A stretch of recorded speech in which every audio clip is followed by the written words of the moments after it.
আচ্ছা ম্যাডাম, রথযাত্রার দিন হেরা পঞ্চমীর দিন মেনলি কেন মানে গুরুত্বপূর্ণ কেন এত? হ্যাঁ, তো রথযাত্রায় জগন্নাথ দেব গেছেন বোন সুভদ্রার বাড়ি। কিন্তু লক্ষ্মী ঠিকই জানেন এটা কোনো সাধারণ বেড়ানো নয়। তাই রাগ করে কি করেছিলেন তিনি, তিনি স্বামীর রথই ভেঙে দিয়েছিলেন। তো এই সম্বন্ধেই আজকে একটা ভালো গল্প আপনাদের বলবো, হেরা পঞ্চমীর একটা অলৌকিক রহস্য। তো ভিডিওটা কিন্তু একদম লাস্ট অবধি দেখবেন, তার সাথে চ্যানেলটিকে সাবস্ক্রাইব আর ভিডিওটিকে লাইক, শেয়ার আর কমেন্টে কিন্তু জয় মা লক্ষ্মী আর জয় জগন্নাথ লিখতে একদমই ভুলবেন না। এই বিশেষ দিনটিকে বলা হয় হেরা পঞ্চমী, মানে দেখা হবার পঞ্চম দিন। রথযাত্রার 5 দিন পর মা লক্ষ্মী গিয়ে হাজির হন গুন্ডিচা মন্দিরের কাছে, যেখানে জগন্নাথ, বলরাম ও সুভদ্রা রয়েছে। লক্ষ্মী দেবী মনে করেন তাকে না জানিয়েই স্বামী চলে গেছেন, এটা তার বড় অপমান।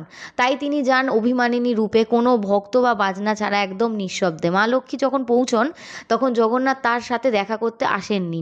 এই রাগে মা লক্ষ্মী রথের একটা অংশ ভেঙে দেন, যেটা আজও নাটকীয়ভাবে কিন্তু দেখানো হয় পুরীতে। পরে তিনি ফিরে যান, কিন্তু রেখে যান একটাই বার্তা: স্ত্রী যদি অভিমান করে ঈশ্বরকেও কিন্তু থামতে হয়।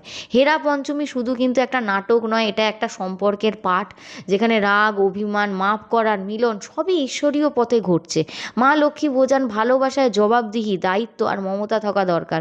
আর জগন্নাথকে বোঝান ভক্তি শুধু বোনের নয়, স্ত্রীর প্রতিও সমানভাবে থাকতে হবে।